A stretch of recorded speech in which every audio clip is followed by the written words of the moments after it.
ഈ വനിതാ കൗൺസിലർമാരെ കണ്ടു നോക്കുക, അവരുടെ ശരീരത്തിൽ എന്തൊക്കെയാണ് ചെയ്തതെന്ന്. കടിക്കുകയും ചെയ്തിട്ട് ശരീരത്തെ സ്പർശിക്കുകയും ചെയ്തിട്ടുണ്ട്. ഞങ്ങൾ ചോദിക്കുന്നത്, വനിതകളെ മർദ്ദിക്കാൻ വേണ്ടി അവരുടെ ശരീരത്തിൽ സ്പർശിക്കാൻ വേണ്ടി പുരുഷ പോലീസിന് എന്താണ് അധികാരം? വനിതകളുടെ മാർച്ചാണെന്ന് തലേ ദിവസം തന്നെ അറിയിച്ചിട്ടും 5 വനിതാ പോലീസുകാരെ നിർത്തിയിട്ട് ബാക്കി മുഴുവൻ പുരുഷ പോലീസുകാരായിരുന്നു. ആരാണ് ഇതിന് നിർദ്ദേശം കൊടുത്തത്? പുരുഷ പോലീസുകാർ കടിച്ചു എന്നുള്ള പരാതിയാണ് കൗൺസിലർമാർക്കുള്ളത്. വനിതാ പ്രവർത്തകർ മാർച്ച് നടത്തുന്നത് നൗഫലിന് എന്താണ് കാര്യം? ഈ രാജേഷിന് എന്താണ് കാര്യം? എന്താ കേരള തിരുവനന്തപുരത്തുള്ള ക്യാമ്പിൽ വനിതാ പോലീസുകാരും ഇല്ലേ? അവരെല്ലാം മാഞ്ഞു പോയോ?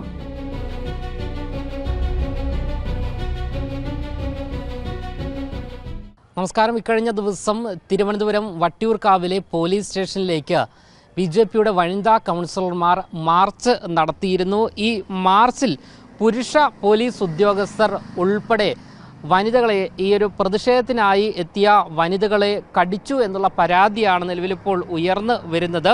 വനിതകളുടെ ശരീരത്തിൽ സ്പർശിക്കുന്ന നടപടി ഉൾപ്പെടെ പുരുഷ പോലീസ് സ്വീകരിച്ചു എന്നുള്ള ആരോപണവും ഉയർന്നു വരികയാണ്. ഇതിനെതിരെ വലിയ രീതിയിലുള്ള പ്രതിഷേധമാണ് ഉയർന്നു വരുന്നത്.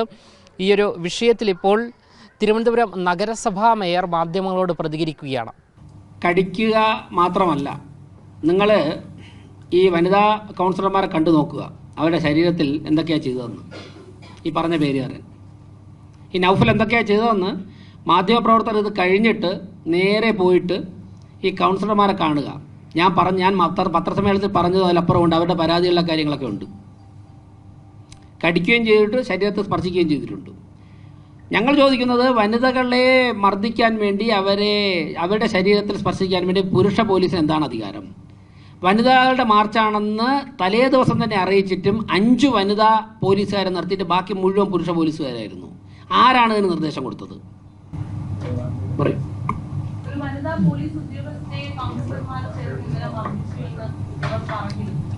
ആയിക്കോട്ടെ, അത് കേസ് എടുത്തോട്ടെ, അന്വേഷിച്ചോട്ടെ.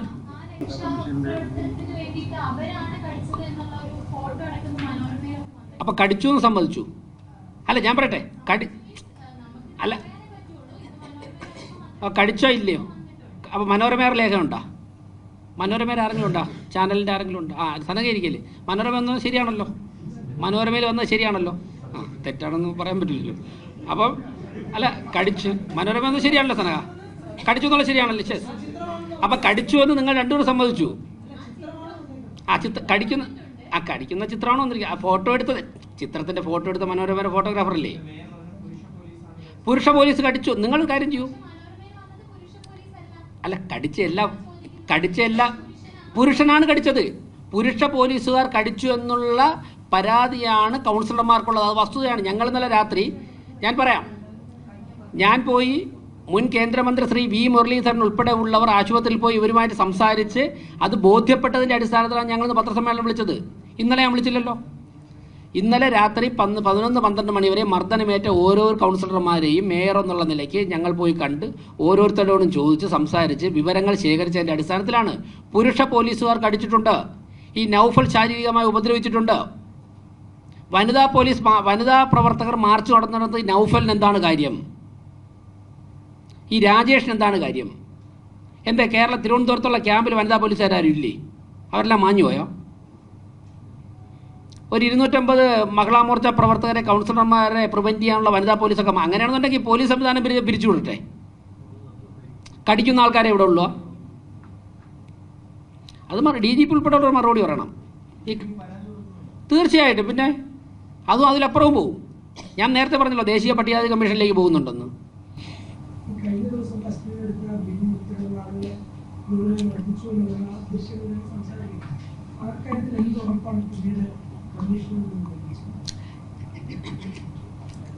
ആക്ഷൻ എടുക്കാം എന്നുള്ള കാര്യം അവർ പറഞ്ഞിട്ടുണ്ട്.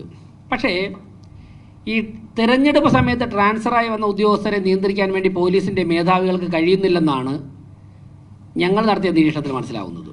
കാരണം ഞങ്ങൾ വന്നിട്ട് ഇത് ഡ്യൂട്ടി കഴിഞ്ഞ് ഞങ്ങൾ തിരിച്ചു പോകാം എന്നുള്ള ധൈര്യത്തിലും അഹങ്കാരത്തിലുമാണ് വന്നതെങ്കിൽ ഈ BJP എന്നുള്ള പ്രസ്ഥാനം നെട്ടയത്ത് മാത്രമല്ല എന്നാണ് ആ പോലീസുകാരോട് എനിക്ക് പറയാനുള്ളത്.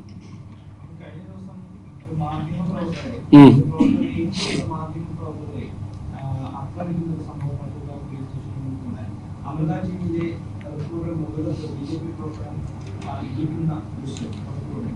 24-ന്റെ മാധ്യമപ്രവർത്തകരായിട്ടുള്ള മേഘനയെ വളഞ്ഞു വെച്ച് സ്ത്രീകളടക്കം ആക്രമിക്കുന്നത് ഇതിലെന്താണ് BJP? അങ്ങനെ ഇന്നലെ കഴിഞ്ഞ ദിവസം കോർപ്പറേഷൻ എടുത്ത പത്രസമ്മേളനത്തിൽ ഏതോ ഒരു പത്രപ്രവർത്തകർ ചോദിച്ചിരുന്നു കാര്യം. അതിന് ശേഷമാണ് അന്വേഷിച്ചത്. ഞാൻ മനസ്സിലാക്കിയത് BJP പ്രവർത്തകർ അങ്ങനെ ചെയ്തിട്ടില്ലെന്നുള്ളത്. അവിടെ CPM ഉണ്ടായിരുന്നു. ചിലപ്പോൾ അവിടെ നിന്ന് അങ്ങനെ വരും. കൂടുതലും അവരാണ് മാധ്യമപ്രവർത്തകരെയൊക്കെ. പണ്ട് ഷാജഹാനെയൊക്കെ കയ്യേറ്റം ചെയ്ത് ജയരാജനല്ലേ, അവരാണ് സാധാരണ ഇവരെയൊക്കെ തല്ലുന്നത്.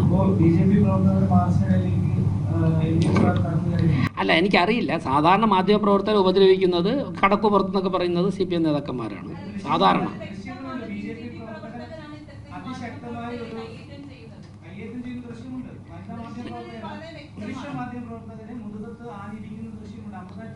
ആ ദൃശ്യം ഞാൻ കണ്ടില്ല. കണ്ടിട്ട് മറുപടി പറയാം. കാണാൻ പറ്റില്ല. കാണാം. സാനിറ്ററി ഉണ്ടെങ്കിൽ ഒന്ന് അയച്ചു തന്നോളായിരുന്നു.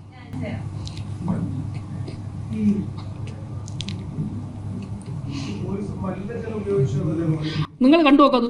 പക്ഷെ അത് അവർ പറയുന്നത്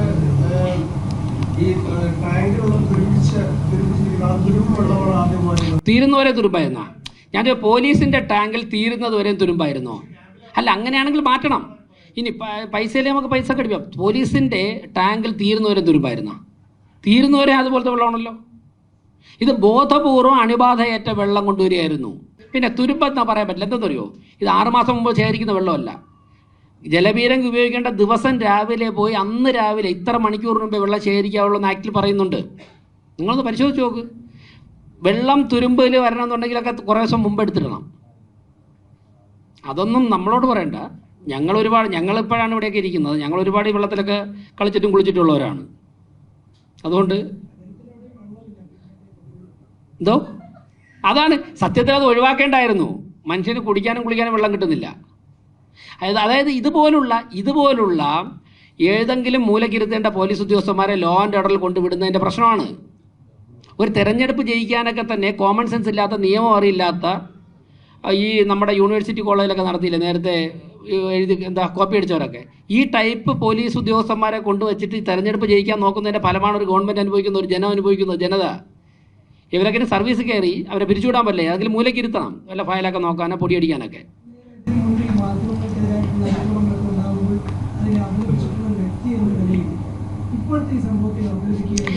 ഞാൻ പറയുന്നത് BJPയുടെ പ്രവർത്തകർ, ഞാൻ ആ വിഷ്വൽസ് കണ്ടില്ല.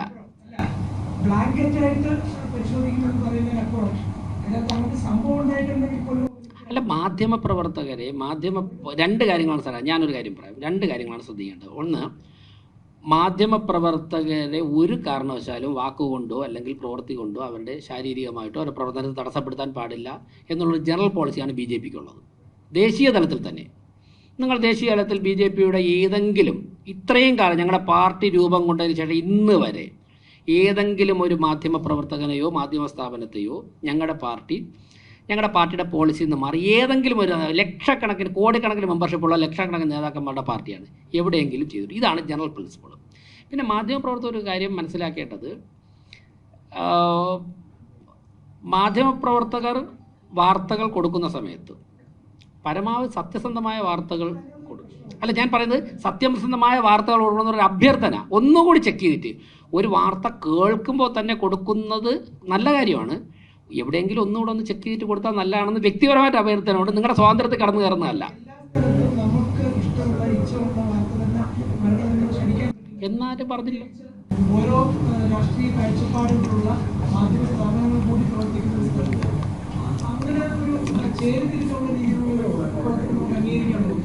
അങ്ങനെയല്ല. അങ്ങനെ ആര് പറഞ്ഞു? അങ്ങനെ ആര് പറഞ്ഞു? അങ്ങനെ ആര് പറഞ്ഞു? അല്ല, അങ്ങനെ ആരെങ്കിലും പറഞ്ഞോ? അങ്ങനെ ആരെങ്കിലും പറഞ്ഞോ? പറയാൻ പാടില്ല. സനകം പറഞ്ഞ പോലെ ആരും പറയാൻ പാടില്ല. മാധ്യമപ്രവർത്തകർ, ഞാൻ പറയുന്നത് മാധ്യമപ്രവർത്തനങ്ങൾക്കും മാധ്യമ സ്ഥാപനങ്ങൾക്കും മാധ്യമപ്രവർത്തകർ അവരവരുടെ സ്വാതന്ത്ര്യത്തോടുകൂടി പ്രവർത്തിക്കേണ്ടതാണ്. അതിലാരും ഇടപെടാൻ പാടില്ല. BJP പ്രവർത്തകർ മാധ്യമപ്രവർത്തകർ മർദ്ദിക്കില്ല എന്ന് പറയുന്നു. ഒരു 4 വർഷം മുമ്പ് നമുക്ക് ഓർമ്മയുണ്ട്, മാധ്യമപ്രവർത്തകരെ തിരുവനന്തപുരം ജില്ലയിലെ മാധ്യമപ്രവർത്തകർ ക്യാമറ പേഴ്സണാണ് തൊഴിലുകൊണ്ട് കരഞ്ഞുകൊണ്ട് നിൽക്കുന്ന ഒരു ദൃശ്യം അങ്ങനെ ശ്രദ്ധയുണ്ടാവും. കൈരളി TVയുടെ മാധ്യമപ്രവർത്തകരാണ്.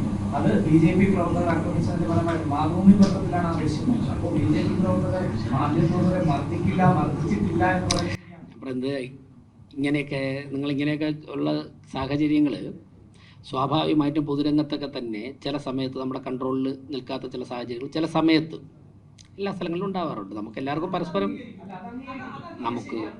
നമുക്കറിയാമല്ലോ. ഇപ്പം ഞാൻ ഇത് കഴിഞ്ഞിട്ട് ഓഫ് ദ റെക്കോർഡ് ഞാൻ ചില സംഭവങ്ങൾ പറയുമ്പോഴേക്കും നിങ്ങൾക്ക് മനസ്സിലാവും. മറ്റുള്ളൊരു ബിജെപി നേതാവിനെ പോലെ വി.പി. രാജേഷ് എന്ന് പറഞ്ഞ വ്യക്തി ഇത്തരം കാര്യങ്ങളൊക്കെ ഇടപെടുകയും ചെയ്തിട്ടുള്ള ഒരാളാണ്. ഇതിന്റെ ഭാഗത്തുനിന്ന് അല്ല, ഞാൻ പറഞ്ഞത് ഞാൻ പറഞ്ഞത് ഒരു കാരണവശാലും മാധ്യമപ്രവർത്തകർ ഞാൻ ചോദിക്കട്ടെ, ഇപ്പോൾ ഇരിക്കുന്നതിൽ നല്ലൊരു ശതമാനം മാധ്യമപ്രവർത്തകർ കൊടുക്കുന്ന വാർത്തയൊക്കെ നമ്മൾ ആസ്വദിക്കുന്നതാണ്. നമ്മൾ ഒരു മാധ്യമപ്രവർത്തകനെയോ, ഞാൻ അടിവരയിട്ട് പറയുന്നു പ്രവർത്തകയെയോ, നമ്മൾ അവർക്ക് വേദനയോ വിഷമോ ഉണ്ടാക്കുന്നതിലൊന്നും വിമർശിച്ചിട്ടില്ല. കാര്യങ്ങൾ സംസാരിച്ചത് വസ്തുത അങ്ങനെയല്ല ഇങ്ങനെയാണെന്ന് പറഞ്ഞിട്ടുണ്ട്. ഇനിയും നിങ്ങൾക്ക് വാർത്ത കൊടുക്കാം, അതൊക്കെ നിങ്ങളുടെ സ്വാതന്ത്ര്യമാണ്. അങ്ങനെ കൊടുക്കുന്നതുകൊണ്ടാണ് ജനാധിപത്യത്തിൻ്റെ സൗന്ദര്യം നിലനിൽക്കുന്നത്. അപ്പോൾ നമ്മൾ പറഞ്ഞത് പോലീസുകാർക്കെതിരെയുള്ള പ്രതിഷേധമാണ്. ബാക്കിയെല്ലാം നിങ്ങൾ ചോദിച്ചു, നിർത്താം. തീർച്ചയായിട്ടും കുടിവെള്ള പ്രതിസന്ധി പരിഹാരം ഉണ്ടാക്കണം. ഞാൻ പലപ്പോഴും പറഞ്ഞു ഇതിൽ ചർച്ചയാവണം കുടിവെള്ള പ്രശ്നം.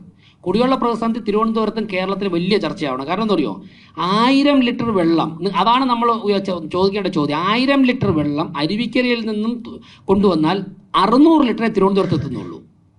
ഇതെവിടെയാണ് പാളിയത്? ആ പ്രശ്നം പരിഹരിച്ചാൽ തിരുവനന്തപുരത്ത് കുടിവെള്ള പ്രശ്നമേ ഉണ്ടാവുകയില്ല. ഞങ്ങളിപ്പോൾ 210 ഉദ്ദേശം, ചില ദിവസം വ്യത്യാസം വരും, ടാങ്കറുകൾ കോർപ്പറേഷൻ വാടക കൊടുത്ത് നഗരത്തിൽ ഓടിക്കൊണ്ടിരിക്കുകയാണ്. ഇനി നിങ്ങൾക്ക് എവിടെയെങ്കിലും ശ്രദ്ധയിൽ അങ്ങനെ ടാങ്കറുകൾ എത്തണമെങ്കിൽ പറഞ്ഞാൽ 2000 മുതൽ 20,000 ലിറ്ററിൻ്റെ വരെ ചെറുതും വലുതുമായിട്ട് ടാങ്കറുകൾ അതിലെത്തിച്ചേരാം. അതെ, പൈപ്പുകൾ പ്രവർത്തിക്കേണ്ടതാണ്. ജല അതോറിറ്റിയാണ് ചെയ്യേണ്ടത്. നമ്മൾ ബില്ലടയ്ക്കുന്ന ജല അതോറിറ്റിക്കാണ്, അവരാണ് ശരിയാക്കേണ്ടത്. തീർച്ചയായിട്ടും. ആ കിയോസ്കാണ് ഏതാണ് അമൃത് പദ്ധതി ഉൾപ്പെടുത്തി? ആ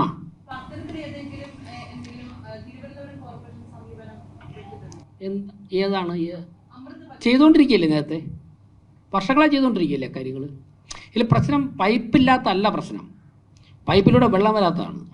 അത് കൊണ്ടുവരേണ്ടത് വാട്ടർ അതോറിറ്റിക്ക് ആണ്. അതിൻ്റെ മെഷീനറി ഉള്ളത്, അതിനാണ് മന്ത്രി ഉള്ളത്, അതിനാണ് ജലവിഭവ മന്ത്രാലയം ഉള്ളത്.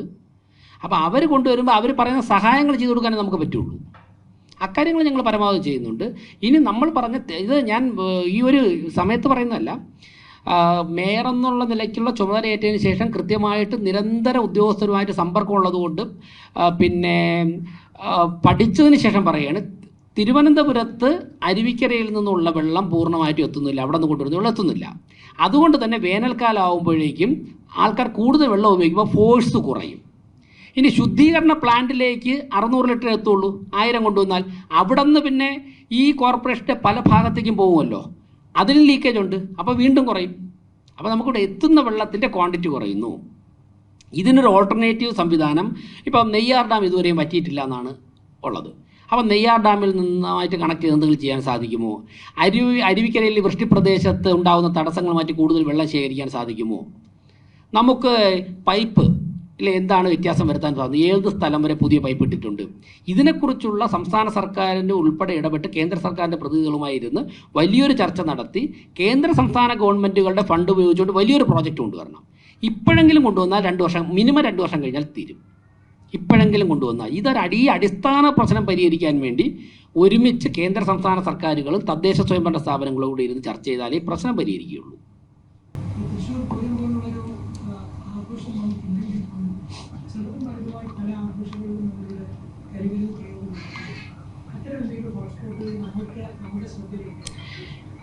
ഇതുവരെയും പോലീസിൻ്റെ ഭാഗത്തൊന്നും അങ്ങനെ ഒരു നമ്മളെ ശ്രദ്ധയിൽപ്പെടുത്തേണ്ട കാര്യമൊന്നും പറഞ്ഞിട്ടില്ല. അങ്ങനെ വന്ന സ്ഥിതിക്ക് സ്വാഭാവികമായിട്ട് ചർച്ച ഒരു പരിശോധിക്കാം.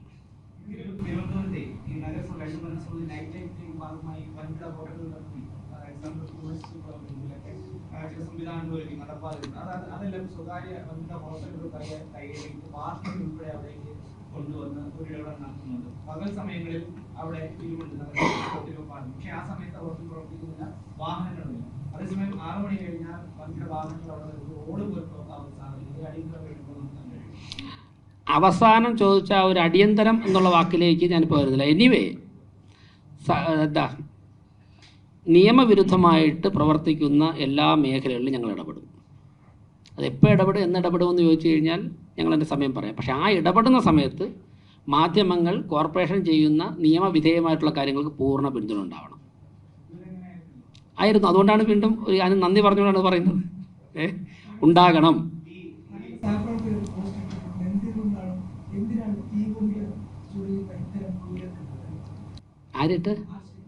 ആരിട്ട് ചേച്ചിയുടെ ഒപ്പീനിയൻ, അവരുടെ സമൂഹത്തെക്കുറിച്ചുള്ള അവരുടെ ഇത്രയും കാലത്തെ വിലയിരുത്തലും വെച്ച ഒരു പോസ്റ്റ് ഇട്ടു. അതന്നെ ശ്രീലത ചേച്ചിയുടെ എക്സ്പീരിയൻസ് വെച്ചിട്ടുള്ള ഒപ്പീനിയുടെ സാധനങ്ങളുടെ എക്സ്പീരിയൻസ് ഷെയർ ചെയ്ത വേറെ പോസ്റ്റ് ഇട്ടോ. ഓക്കെ.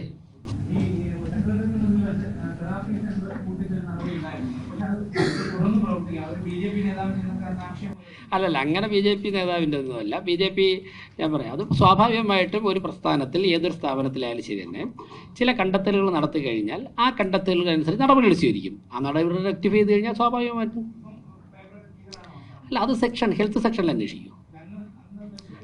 ഞാൻ പോയല്ല പരിശോധിച്ചു. അല്ല, എനിക്ക് മേയർക്കൊരു ഇൻഫർമേഷൻ വരുന്നു. മേയർ ഹെൽത്ത് സെക്ഷനും അവിടുത്തെ ഉദ്യോഗസ്ഥരെയും വിളിച്ച് ഹെൽത്ത് സ്റ്റാൻഡിംഗ് കമ്മിറ്റി ചെയർമാനെ വിളിച്ചിട്ട് അത് പരിശോധിക്കാൻ പറയുന്നു. പരിശോധിച്ച സമയത്ത് ചില അനോമലീസ് അവർ കണ്ടെത്തുന്നു. ആ അനോമലി ഞാൻ പിന്നെ ഒരു ഇൻഫർമേഷൻ കിട്ടി ഷെയർ ചെയ്ത് കഴിഞ്ഞാൽ അതിൻ്റെ പുറകെ ഇപ്പോൾ മേയർ ഇപ്പോൾ അങ്ങനെയാണെങ്കിൽ ഇവിടെ എന്തെല്ലാം ലക്ഷക്കണക്കിന് സ്ഥാപനം നടക്കുന്നുണ്ട്, എല്ലാത്തെക്കുറിച്ചും ഇൻഫർമേഷൻ കിട്ടാറുണ്ട്. ഒരു മേയർക്ക് അതിൻ്റെ എല്ലാം പുറകെ ഞാൻ ഇൻഫർമേഷൻ പാസ് ചെയ്തു. അവ പറഞ്ഞതിൽ ചില വസ്തുത ഉണ്ടെന്ന് കണ്ടെത്തി. അവരതിൻ്റെ വല്ല ആക്ഷൻ എടുത്തു. റെക്ടിഫൈ ചെയ്ത് കഴിഞ്ഞാൽ മുമ്പോട്ട് പോകും. ഓക്കെ. എന്തായാലും പോലീസ് ഉദ്യോഗസ്ഥർ ഈ ഒരു പ്രതിഷേധത്തിനായി എത്തിയ വനിതകളുടെ ദേഹത്ത് കടിക്കുക മാത്രമല്ല ചെയ്തത്, സ്പർശിക്കുകയും ചെയ്തു എന്നുള്ള ആരോപണവും പരാതിയുമാണ് നിലവിലിപ്പോൾ ഉയർന്നു വന്നിരിക്കുന്നത്.